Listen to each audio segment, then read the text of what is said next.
கர்த்தருடைய நாமம் மகிம்படுவதாக.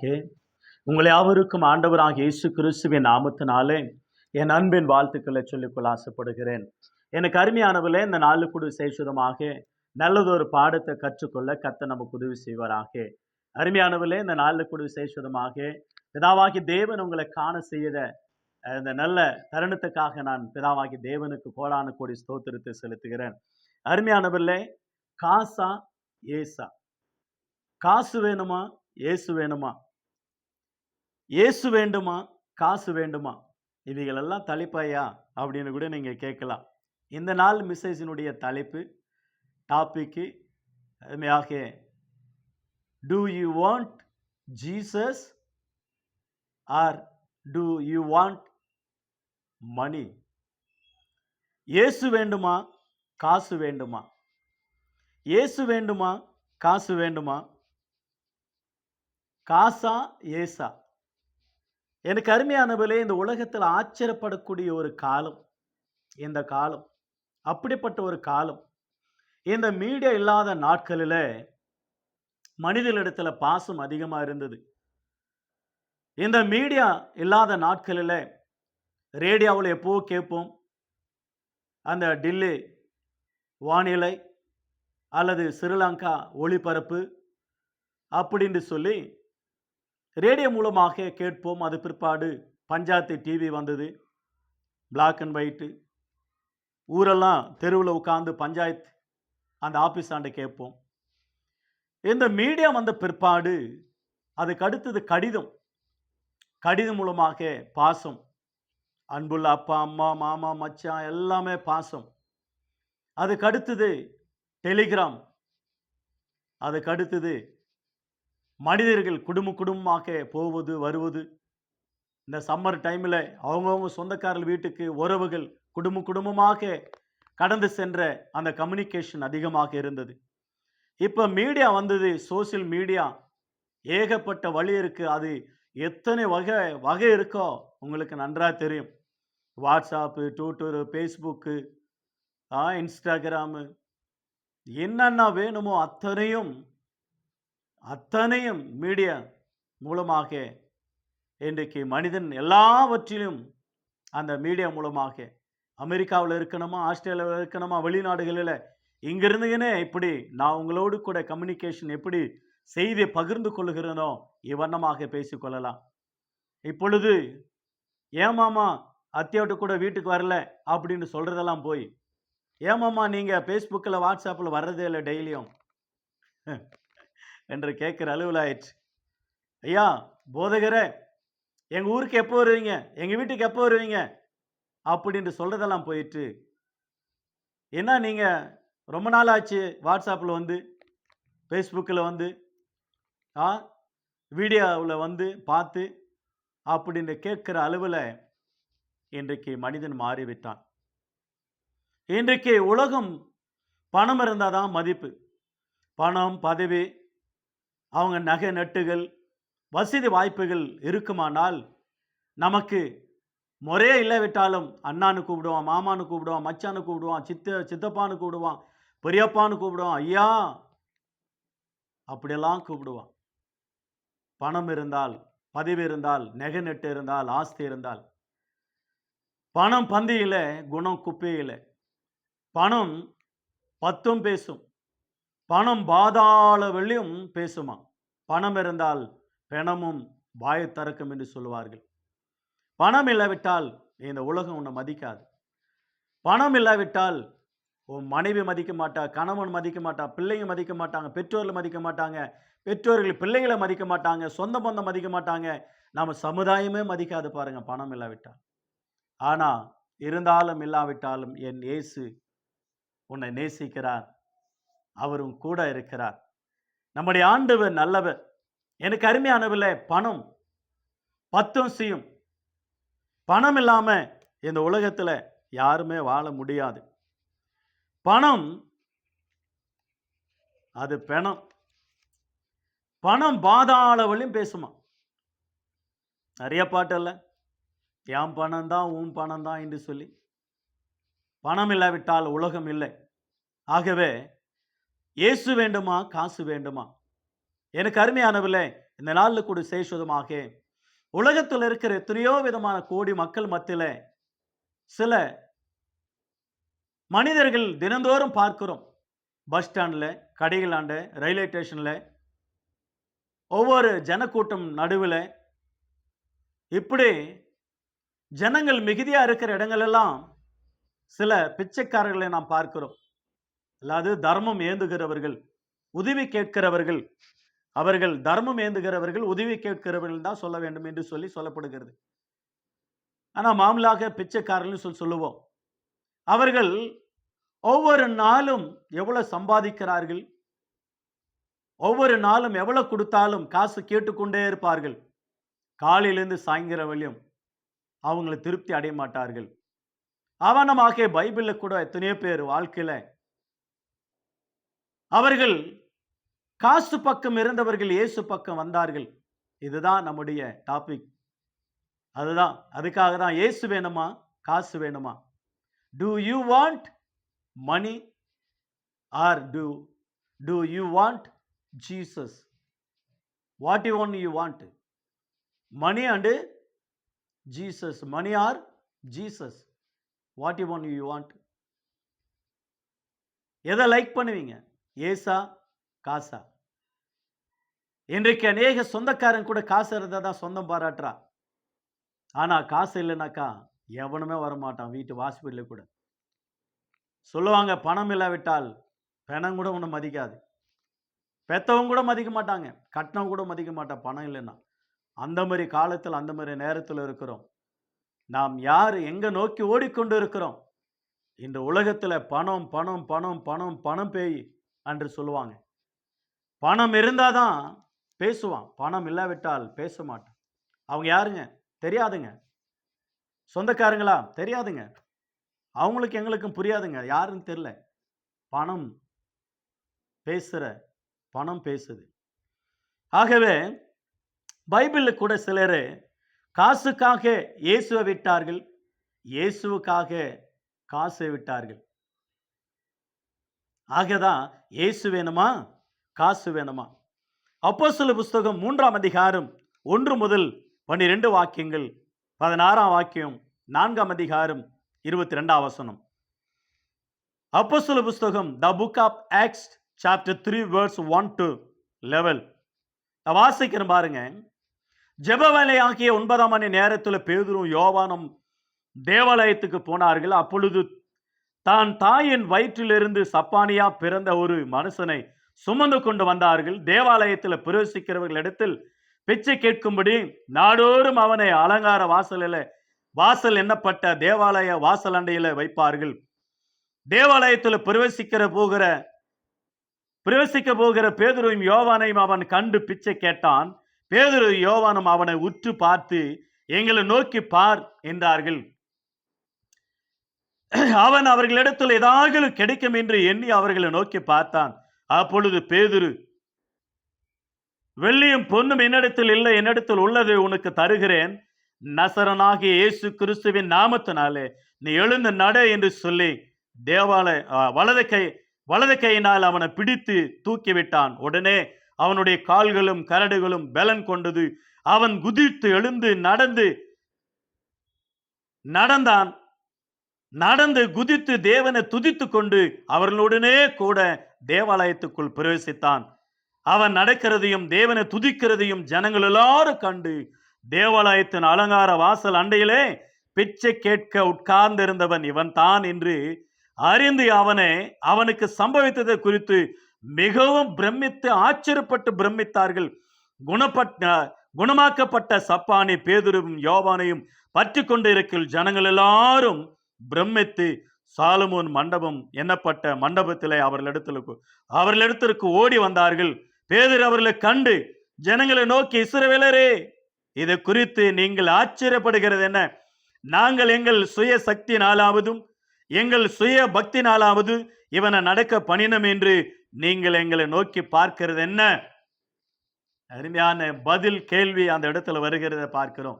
ஒரு பிச்சைக்காரன் காலைதோறும் ஒவ்வொரு நாளும் நாடோறும் ஆலயத்தின் அந்த அலங்கார வாசல் அண்டையில கொண்டு வந்து வைப்பார்கள்.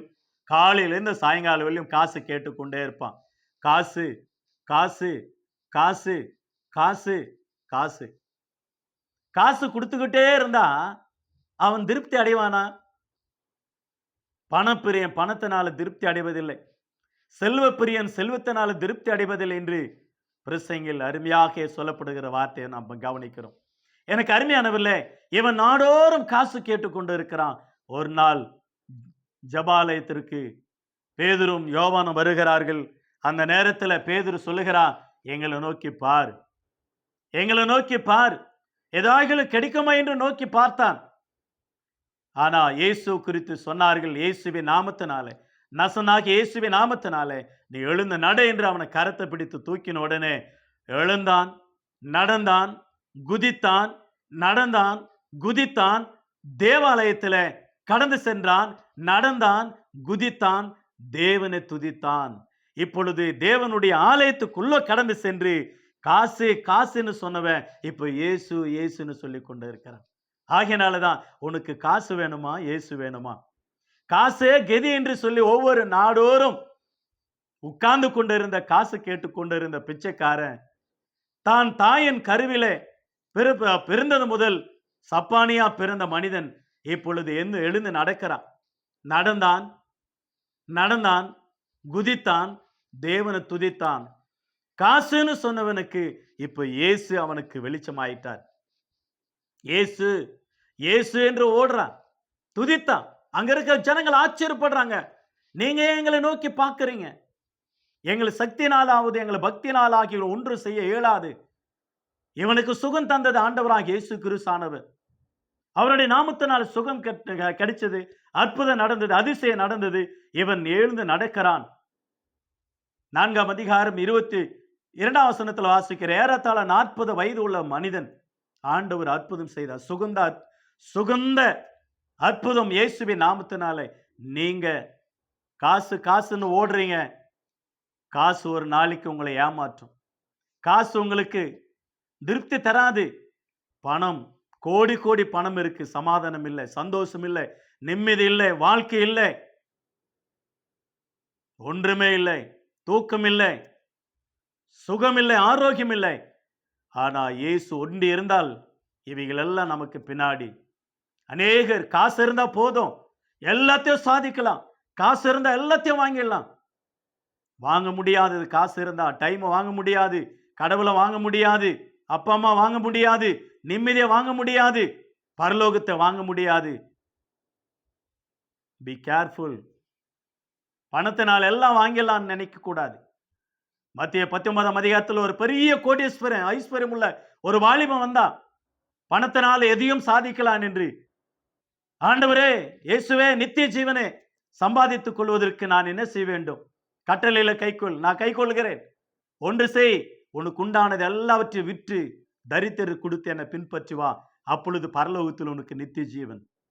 பணத்தினால ஏதோ கொஞ்சம் பணம் கொடுத்து பணத்தினால வாங்கலாம் நினைத்தான், முடியாது. பரலோகம் பணத்தினால் அல்ல, மனம் திரும்பினால், ரட்சிக்கப்பட்டால், இயேசுவை ஏற்றுக்கொண்டால் இந்த ஆசீர்வாதம் எல்லாம் கிடைக்கும். ஆகையினாலதான் யோவான் எழுதின சுவிசேஷம் 14ஆம் அதிகாரம் 27ல, நான் என்னுடைய சமாதானத்தை தருகிறேன், உலகம் தருகிற பிரகாரம் அல்ல, என்னுடைய சமாதானத்தை உலகம் தருகிற பிரகாரம். உலகம் பணத்தினால சீட்டாடலாம், தண்ணி குடிக்கலாம், தண்ணி நீங்க சிகரெட் அடிக்கலாம், பிராந்தி குடிக்கலாம், தண்ணி அடிக்கலாம், சினிமா பார்க்கலாம், என்ஜாய் பண்ணலாம் யுவர் லைஃப் பணத்தினால. பட் உலகம் தரு ஒரு நிமிஷம் தான், 10 நிமிஷம், ஒரு நாள், 2 நாள். ஆனா வாழ்நாள் முழுவதும் வேதனை. அது இயேசு உனக்கு சமாதானம், சந்தோஷத்தை கொடுக்க விரும்புகிறான். எனவே எனக்கு அருமையானவர்களே, காசு காசுன்னு சொல்லிக் கொண்டு இருந்தவன் இப்பொழுது இயேசு இயேசுன்னு சொல்லிக்கொண்டு ஆண்டவரை துதிக்கிறான். இயேசுதான் போதும் என்று சொல்லி வந்தான். லூக்கா எழுதின சுவிசேஷம் 19ஆம் அதிகாரம் 1 முதல் 10 வசனங்களை வாசிக்கிறோம். சகேயு டாக்ஸ் கலெக்டர், சகேயு ஒரு தலைவன், அநியாயமாக பணம் சம்பாதித்தவன். இயேசு வருகிறார் எரிகோவுக்கு. இயேசு எப்படிப்பட்டவர் என்று அவன் பார்க்க வகை தேடினான். ஆனால் குள்ளமா இருக்கிறபடினாலே காட்டத்தி மரத்து மேல ஏறினான். இயேசு அந்த இடத்துல வந்தார், அவனை பார்த்தாரு, சகேயுவே இறங்கி வான்னாரு. மகிழ்ச்சி. என் பேர் எப்படி தெரியும் அவருக்கு? நான் வீட்டில் இன்னைக்கு தங்க வேண்டும், போஜனம் பண்ண வேண்டும். அவனுக்கு இன்னும் மகிழ்ச்சி. ஆனால் 8ஆம் வசனம் 9ஆம் வசனத்தில் அவன் மனம் திரும்பினான். 7, 8 யாரிடத்துல அநியாயமா வாங்கியிருந்தால் நான் நாலத்தினியா கொடுக்கிற மனம் திரும்பி 9ஆம் வசனத்துல இந்த வீட்டுக்கு இன்னைக்கு ரட்சிப்பு வந்தது. இவனும் ஆபிரகாமுக்கு பிள்ளையா இருக்கிறான். மனம் திரும்பினான். காசுதான் வாழ்க்கை, பணம் தான் வாழ்க்கை, பணம் தான் என்று சொல்லி பணத்தை பின்னாடி போய் கொண்டிருந்த, பணத்தை அநியாயமா சம்பாதித்த ஒரு அதிகாரி இன்னைக்கு நிறைய பேருடைய வாழ்க்கையில அரசாங்கத்துல வேலை செய்யறாங்க, சம்பளம் கிடைக்குது. ஆனா சம்பளத்தை விட கிம்பளம் அதிகமா கிடைக்குது. கிம்பளத்துல போய்க்கிறான், கிம்பளத்துல மாட்டிக்கின்னு கம்பி என்றா அதிகாரி, எம்எல்ஏ, எம்பி, பெரிய பெரிய அதிகாரிகள் எல்லாம் பிசினஸ் மேன்கள், கஞ்சா, லஞ்சம், திருட்டு என்னன்னாங்க. சே, உங்களுக்கு வருகிற வருமானம் போதாதா? சம்பளம் போதாதா? கொஞ்சம் வருமானம் போதாதா? கொஞ்சம் வருமானத்தை ஆசீர்வாதமா கர்த்தர் ஆசீர்வதிப்பார். அதிகமாக அநியாயத்தினால் வருகிற வருமானம் உனக்கு வேதனை உண்டாக்குன்னு சொல்லப்படுது. அதனால்தான் பணப்பிரியான் பணத்தினால திருப்தி அடைவதில்லை. உன்னை எவ்வளவுன்னு சாப்பிடுவேன், எவ்வளவு உனக்கு தேவை? ஒரு மனுஷன் உலகத்தில் எல்லாத்தையும் சம்பாதித்தான். ஆனா வாழ்நாள் முழுவதும் சம்பாதித்து கோடி கோடியா சம்பாதித்து வச்சிருக்கிறான். இப்பொழுது கடவுள் அவரை கூப்பிடுறார். அவன் டைம் ஆயிடுச்சு. அவனுக்கு ஆச்சரியம், ஐயோ இவ்வளவு கோடி சம்பாதித்தனை செலவு பண்ணணுமே இனிமேல். கடவுளே 1 வருஷம் தாங்க. இல்லை. ஒரு மாசம் இல்லை, ஒரு வாரம் இல்லை, ஒரு நாள் இல்லை, ஒரு நிமிஷம் இல்லை, உயிர் போயிடுச்சு. அப்படி கோடி கோடியா கொள்ளடிச்சு வெளிநாட்டுல ஹோட்டல், வெளிநாடுல கிளப், வெளிநாடுல நிலங்கள், சுவிட்சர்லாந்து பேங்கா, ஹாங்காங் பேங்கா, என்னென்ன பேங்கா, எந்தெந்த பேங்க்ல போடுறீங்க? நம்ம ஜெத்தா சுடுகோட்டில் எதுவுமே போட்டுறா, 6 அடி கூட சொந்தம் இல்லை. ஏன் அநியாயம்? அரசாங்கத்தில் வேலை செய்வதில் எத்தனையோ பேர் தினந்தோறும் மாட்டிக்கொள்ளுகிறார்கள் லஞ்சம் கேட்டு. உங்களை அது லஞ்சம் உங்களை சந்தோஷத்தை தராது, அவமானம், துக்கம். கடவுள் உங்களுக்கு கொடுத்திருக்கிற வேலையே பெரிய வேலை. மனம் திரும்புங்கள், உண்மையா இருங்கள். பிளாக் மணி வேண்டாம், ஒயிட் மணியும் ரெட் மணியும் கஷ்டப்பட்டது அது போதும் நமக்கு. கொஞ்சம் என்ன எடுத்துன்னு போகிற இந்த உலகத்தில் ஒன்றும் இல்லை. பணம் இருந்தால் தான் ஏன் மதிப்பாங்க? எவனும் மதிக்கலைன்னா பரவாயில்ல, ஐ டோன்ட் கேர். ஏசப்பா உங்களை மதிக்கணுமா? ஏசு கிறிஸ்து உங்களை நேசிக்கணுமா? அது போதும். பரலோகம் உங்களை வரவேற்கும். அன்னைக்கு ஐஸ்வர்யம் உள்ளவன் சம்பெருமா வாழ்ந்தான். என்ன எடுத்துன்னு போனான்? மரித்தான், பாதாளத்தில் அடக்கம் பண்ணப்பட்டான். அவனுடைய வீட்டு வாசல்ல லாசர் இருந்தான், மரித்தான். தேவ தூதர்களால் ஆபிரகாம் மடியில கொண்டு போய் விடப்பட்டான். தரித்திரன். இந்த உலகத்துல ஒன்றுமில்லாத பணம் தேவைதான் நமக்கு. தேவைக்கு மிஞ்சி, அளவுக்கு மிஞ்சி, ஆசைக்கு மிஞ்சி துன்மார்க்கமாக சம்பாதித்து, துன்மார்க்கமாக வாயடித்து, ஏமாற்றி, அதுதான் இன்று வாழக்கூடாது என்பதுதான் பைபிள் நமக்கு சொல்லுகிறது. ஆகவே ஒரு மனிதன் உலகம் முழுவதும் ஆதாயப்படுத்திக் கொண்டாலும் தான் ஜீவனை நஷ்டப்படுத்தினால் அவனுக்கு என்ன லாபம் என்று மத்தேயு 16ஆம் அதிகாரத்தில் வாசிக்கிறோம்.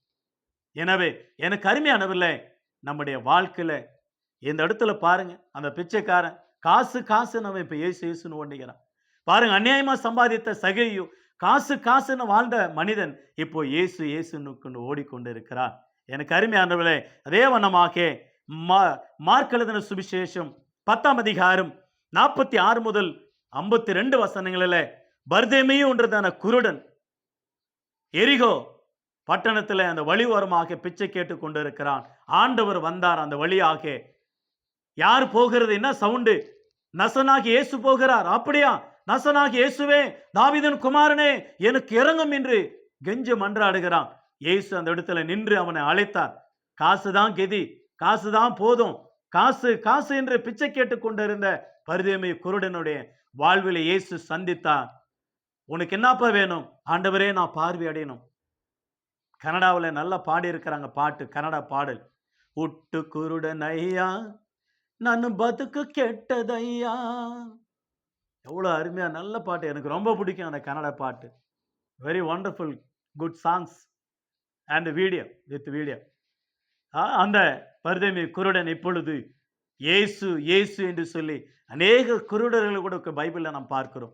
இயேசு போதும் என்று ஓடுகிறதை பார்க்கிறோம். எனக்கு அருமையானவர்களே, காசு பின்னாடி ஓடினவர்கள் இயேசு பின்னாடி ஓடுகிறார்கள். இப்பொழுது இயேசு பின்னாடி போனவங்க காசு பின்னாடி ஓடுகிறான். வித்தியாசமா இருக்குல்ல? சிரிப்பாவும் இருக்கு, ஆச்சரியமாவும் இருக்கு, ரொம்ப ரொம்ப ஆச்சரியமா இருக்கிறது. இயேசு போதும் என்றவர்கள் காசே கடவுள் என்று நினைத்தார்கள். இயேசு விட்டு காசை தேடி ஓடினவர்கள் உலகத்தில் ஏகப்பட்ட பேர். ஆச்சரியமா இருக்கும். மத்தேயு 26ஆம் அதிகாரத்தில் அற்புதமான ஒரு சம்பவம் ஆச்சரியமா இருக்கும். நமக்கே ஆச்சரியப்படக்கூடிய அளவில் அந்த வார்த்தை அமைந்திருக்கிறத பார்க்கிறோம். மத்தேயு 26ஆம் அதிகாரம் 14 முதல் 26ஆம் அதிகாரம் 14 முதல் 26 வசனங்களில் ஆண்டவராகிய தேவன் அற்புதமாக இயேசுவை காட்டி கொடுத்தான். யூதாஸ் காசு என்ற எண்ணத்தில் இருந்தவர்கள் இயேசு போதும் என்று சொல்லி வந்தார்கள். இப்போ இயேசுவே வாழ்க்கை என்று சொல்லி வாழ்ந்த யூதாசு என்ன செய்தால் காசுக்காக இயேசுவை காட்டி கொடுத்தான். எனக்கு இயேசு வேண்டாம், காசு தான் வேணும். யோவான் 13ஆம் அதிகாரம் 2ஆம் வசனம், லூக்கா 22ஆம் அதிகாரம் 1 முதல் 6 வசனங்கள். யூதாசனுடைய வேலை காசு. இன்னைக்கு நிறைய பேருடைய வாழ்க்கையில் ரட்சிக்கப்பட்ட ஊழிக்காரன், ரட்சிக்கப்பட்ட விசுவாசி, மூப்பனார் அநேகர் இயேசுவை விட்டு காசுக்காக உலகத்தை நோக்கி ஓடினவர்கள் எத்தனை பேர். எனக்கு அருமையானவர்களே, இயேசுவில் ஆரம்பித்த ஊழியம் இப்போ காசுல போய் முடிகிறது. பெரிய பணக்காரர், பிரேயர் டவர் பவர் டீம் ஆரம்பித்தவர், இப்போ பவர் டவர் ஆரம்பித்தவர் இப்போ கவர் பவர் மினிஸ்ட்ரி போய் டவர் மினிஸ்ட்ரி போய் இப்போ கவர் மினிஸ்ட்ரி. கவர் கொடுத்தாதான் ஜெபம், கவர் கொடுத்தாதான் பணம். ஆண்டவர் இலவசமா பெற்றீர்கள், இலவசமா கொடுங்கள் என்று ஆண்டவர் சொன்னார். அந்த வசனம் அவர்களுக்கு கண் தெரியவில்லைன்னு நினைக்கிறேன். 2 தீமோத்தேயு புஸ்தகம் 4ஆம் அதிகாரம் 10ஆம் வசனத்துல, தேமாயி பிரபஞ்சத்தின் மேல் ஆசை வைத்து என்னோடு கூட ஊழியத்தில் இராதபடிக்கு உலகத்தில் மேல போய்விட்டான். 2 ராஜாக்கள் புஸ்தகம் 5ஆம் அதிகாரம் 20 முதல் 27 வசனங்கள். 2 ராஜாக்கள் 5ஆம் அதிகாரம் 20 முதல் 27. கேயாசி நாகமான் குஷ்டரோகி தீர்ந்தது, நாகமான் சுகமானான். ஆனால் அந்த எலிசா நாட்களில் எலிசாவுக்கு உறுதுணையா இருந்த உடன் ஊழியர் அற்புதம் செய்கிற ஊழியக்கார மாறணும். ஆனால் நாகமான் பின்னதாக ஓடி பணத்தை வாங்கி, நகையை வாங்கி, நெட்டை வாங்கி, போல்ட்டை வாங்கி, நிலத்தை வாங்கி, தோப்புக்களையும் வீடுகளையும் வாங்கி கட்டி வாடகை விட்டு, கடை வாடகை, வீடு வாடகை, குடோன் வாடகை, நிலம் வாடகை, கார்கள் வாடகை, பணம் பேய், அதெல்லாம் விட்டு ஊழிக்காரனோடு கூட இருந்து திருடுகிறது. அநேக ஸ்தாபனங்களில் திருடுவான் பாரு பணத்தை, கொள்ளையா திருடுவான். ஸ்தாபனத்தில் இருக்கிறவர்கள் இவன் திருநா அவனுக்கு பிடிக்காது, அவன் திருநா இவனுக்கு பிடிக்காது. இன்னைக்கு அதனால்தான் கிறிஸ்துவம் கெட்டு போயிருக்குதுங்க. பணத்தினால கெட்டு போயிருக்கு. பணம் பெருசல்ல, பொய் பேசுறது, பணத்துக்காக பொய். பணம் தாங்க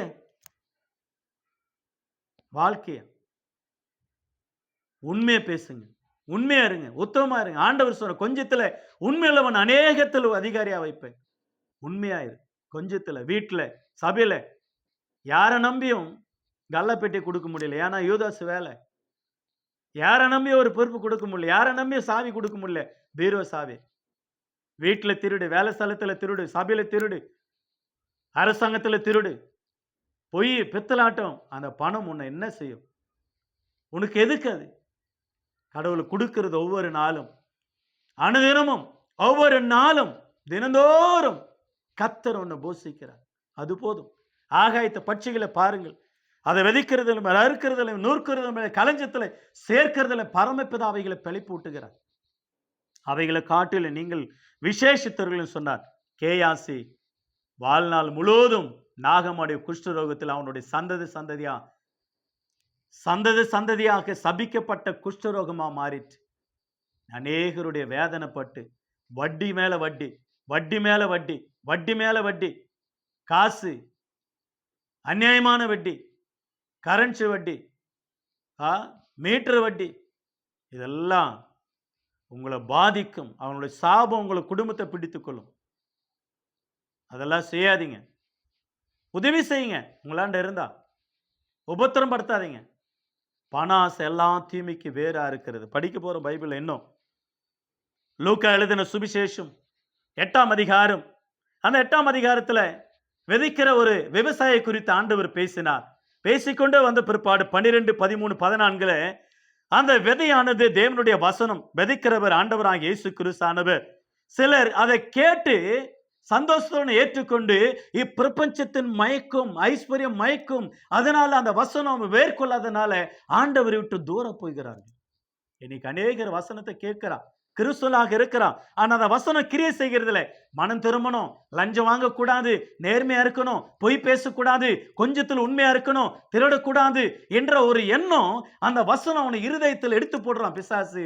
அது பிற்பாடு அங்க வசனம் கிரியை செய்கிறதுல பிசாசு கிரியை செய்யறான். கிறிஸ்துவனா இருந்தும் பொய் பேசுறான், கிறிஸ்துவனா இருந்தும் திருடுறான், கிறிஸ்துவனா இருந்தும் லஞ்சம் வாங்குறான், கிறிஸ்துவனா இருந்தும் ஆண்டவருடைய நாமம் அவன் மூலமா தூசிக்கப்படுகிறது. சீட்டு கட்டுறான், கிறிஸ்துமஸ் பண்டிகை, கிறிஸ்துமஸ் கார்டு, சீட்டு கட்டுறது. கிறிஸ்தவர்களுங்க சபையில மூப்பனார்கள், பாஸ்டருங்க, விசுவாசிங்க கேவலமா இல்லை? பணத்தை ஏமாத்துறது, வட்டிக்கு கேவலம். அந்த வாழ்க்கையை வாழ சொன்னார் ஆண்டவர். உதவியே ஆயிரு பணம் இருந்தா, ஆனா நேர்மையா இரு, கர்த்தர் உன்னை ஆசீர்வதிப்பார். ஆண்டவருக்கு மகிமுண்டாகட்டும். இன்றைய விசுவாசிகள் எப்படி இருக்கிறீங்க? விசுவாசியா இருக்கிறீங்க, பிசாசியா இருக்கிறீங்களா? இதோ காசு காசுன்னு சொன்னவன் இயேசு பின்னாடி ஓடுகிறான். இப்பொழுது இயேசுன்னு சொன்னவன் காசு பின்னாடி ஓடுகிறாங்க. காசுக்காக எதையும் செய்ய விரும்புறான். காசுக்காக அந்த காசுனால அநேகரை பகைக்கிறார். பணம் தான் பகையை உண்டாக்கும். பணம் இன்றைக்கு பாசம் இல்லாம போயிடுச்சு. அக்கா யாரு, தங்கச்சி யாரு, அண்ணன் யாரு, தம்பி யாரு, மனைவி யாரு, பிள்ளைங்க யாரு, மாமா யாரு, மச்சன் யாரு, அண்ணன் யாரு, தம்பி யாரு, அங்கிள் யாரு, ஆண்டி யாரு. பணம் இருந்தாதான் அந்த பாசம் எல்லாம். பணம் இல்லாவிட்டால் அவங்க யாரும் நாங்க யாரும். கடைசியாக முதலாவதாக காசே கடவுள் என்று சொன்னவர்கள் இயேசுவே போதும் என்று சொல்லி வந்தார்கள். இயேசுவே போதும் என்றவர்கள் காசே கடவுள் என்று ஓடி போனார்கள். இப்பொழுது பண ஆசை நம்மளை பரலோகத்தில் சேர்க்காது என்பதை குறித்து 2 வசனத்தை வாசித்து ஜெபம் பண்ணி முடிக்கலாம். பணமா பாசமா? பணமா பாசமா? 1 தீமோத்தேயு 6ஆம் அதிகாரம் 9ஆம் வசனம் 10ஆம் வசனத்துல பண ஆசை எல்லா தீமைக்கு வேற இருக்கிறது. சிலர் அதை இச்சித்து விசுவாசத்தை விட்டு வலிவு போகிறார்கள், தங்களை உருவ குத்தி கொள்ளுகிறார்கள். பண ஆசை எல்லா தீமைக்கு வேற இருக்கிறது. சிலர் அதை இச்சித்து விசுவாசத்தை விட்டு, ஆண்டவரை விட்டு. பணம் நமக்கு தேவை, கோடி கோடியா இருக்கட்டும், அதை வைத்து ஒரு சபை கட்டு, ஒரு பிரேரால் கட்டு, ஒரு ஸ்கூல் கட்டு, ஒரு அனாதை இல்லம் கட்டு, முதியோர் இல்லம் கட்டு, சோசியல் ஆக்டிவிட்டி ஊழியம், ஒரு ஸ்கூல் கட்டுங்க, ஒரு பாலடி ஸ்கூல் கட்டுங்க, ஒரு முதியோர் இல்லம் கட்டுங்க. உதவி செய்யுங்க, சாப்பாடு செய்யுங்க, ஏழைகளுக்கு கொடுங்க. சிலரை பிசினஸ் செய்யும்படியாக ஊக்கப்படுத்துங்க, உதவி செய்யுங்க, மோட்டிவேஷன் செய்யுங்க. அது மூலமாக நன்மைகள் வரட்டும். இந்த உலகத்தில் நீங்கள் ஐஸ்வர்யம் உள்ளவர்களாக அது மேல சார்ந்த வாழாதீர்கள். அதை நீங்கள் பயன்படுத்துங்கள். உங்களுடைய காலில் அணிகிற கால அணிகளை போல அதை பயன்படுத்துங்கள். அதுவே கதி என்று சொல்லி வாழக்கூடாது. பணம் நம்மள ஆளக்கூடாது, பணத்தை நம்ம தான் ஆளணும். 10 ரூபாய் ஒரு 10,000 பாக்கெட்ல இருந்தா எந்த கடைக்கு போகலாம்? துணி கடைக்கு போறதா, பீரு கடைக்கு போறதா, பிராந்தி கடைக்கு போறதா, செருப்பு கடைக்கு போறதா, துணி கடைக்கு போறதா, நெகை கடைக்கு போறதா? பணம் உங்களை நடுத்தும், இந்த கடைக்கு போ, அந்த கடைக்கு போன்னு. அந்த பணத்தை நீங்க வைத்து ஆளுகை செய்யணும், உங்களை பணம் ஆளுகை செய்யக்கூடாது. அது முதலாவது புரிந்து கொள்ள வேண்டும்.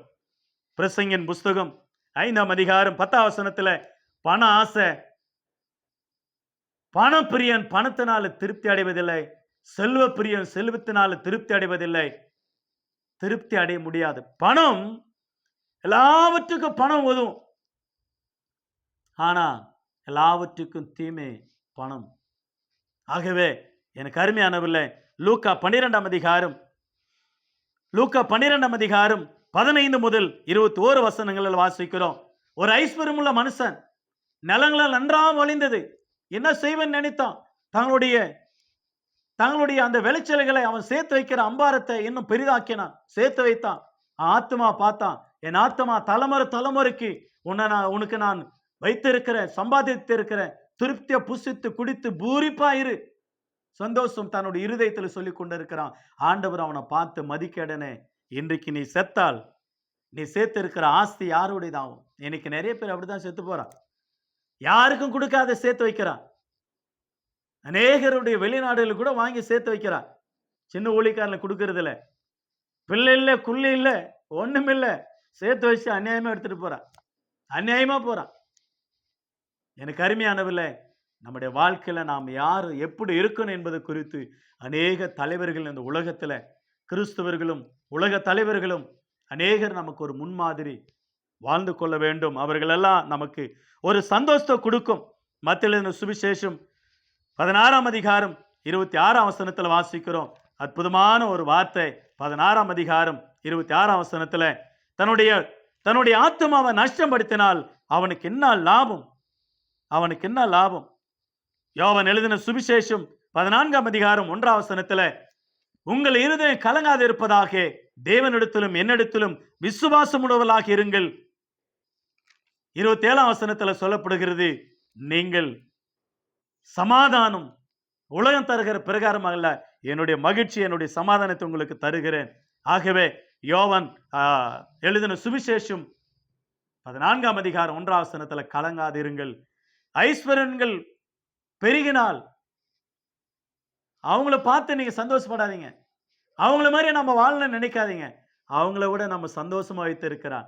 ஏழை வீட்டில் இருக்கலாம், கொட்டா வீட்டில் இருக்கலாம், வில்லேஜில் இருக்கலாம், சிட்டியில் இருக்கலாம், பட்டணத்தில் இருக்கலாம், டவுன்ல இருக்கலாம், வாடகை வீட்டில் இருக்கலாம், லீஸில் இருக்கலாம், சொந்த வீட்டில் கூட சிறிதா இருக்கலாம், அல்லது வாடகை வீட்டிலே கூட இருக்கலாம். இத்தனை வருஷங்களா மகிழ்ச்சி ஆண்டவர் வைத்து இருக்கிறார். அதுவே போதுமானது. சங்கீதம் 4ஆம் சங்கீதம் 7ஆம் வசனம் 8ஆம் வசனம், அவர்களுக்கு தானியமும் திராட்சரசம் பெருகி இருக்கிற காலத்தின் சந்தோஷத்தை பார்க்கலும் அதிக சந்தோஷம் இருதயத்தில் இருக்கிறது. சமாதானத்தோடு படுத்துக்கொண்டு நித்திரை செய்வேன். கர்த்தாவே, நீர் ஒருவரே என்னை சுகமாய் தங்க பண்ணுகிறீர். அதே சங்கீதம் 3ஆம் சங்கீதம் 5ஆம் வசனம், நான் படுத்து நித்திரை செய்வேன், விழித்துக் கொண்டேன், கர்த்தர் என்னை தாங்குகிறார். எனக்கு அருமையான தேவச்சனமே, காசா இயேசுவா? காசு வேணுமா, இயேசு வேணுமா? Do you want money? Do you want Jesus? இயேசு வேணுமா, காசு வேணுமா? எனக்கு அருமையான கர்த்தருடைய பிள்ளை, நம்முடைய வாழ்க்கையில கேட்ட அந்த வார்த்தையின்படி இயேசு நமக்கு போதும். காசு இந்த உலகத்துல ஒண்ணுமே பண்ண முடியாது. ஆனா இயேசு இருந்தால் எல்லாத்தையும் சாதிக்கலாம். கர்த்தர் உங்களை ஆசீர்வதிப்பாராக. God bless you all. கர்த்தர் சித்தமானால் இன்னொரு தலைப்பில் உங்களோடு கூட சந்திக்கிறேன். ஆண்டவருடைய நாம மையப்படுவதாக. உங்களை யாவருக்கும் இயேசுவின் நாமத்தில் மீண்டும் வாழ்த்துக்களை சொல்லிக்கொள்ள ஆசைப்படுகிறேன். God bless you all. God bless.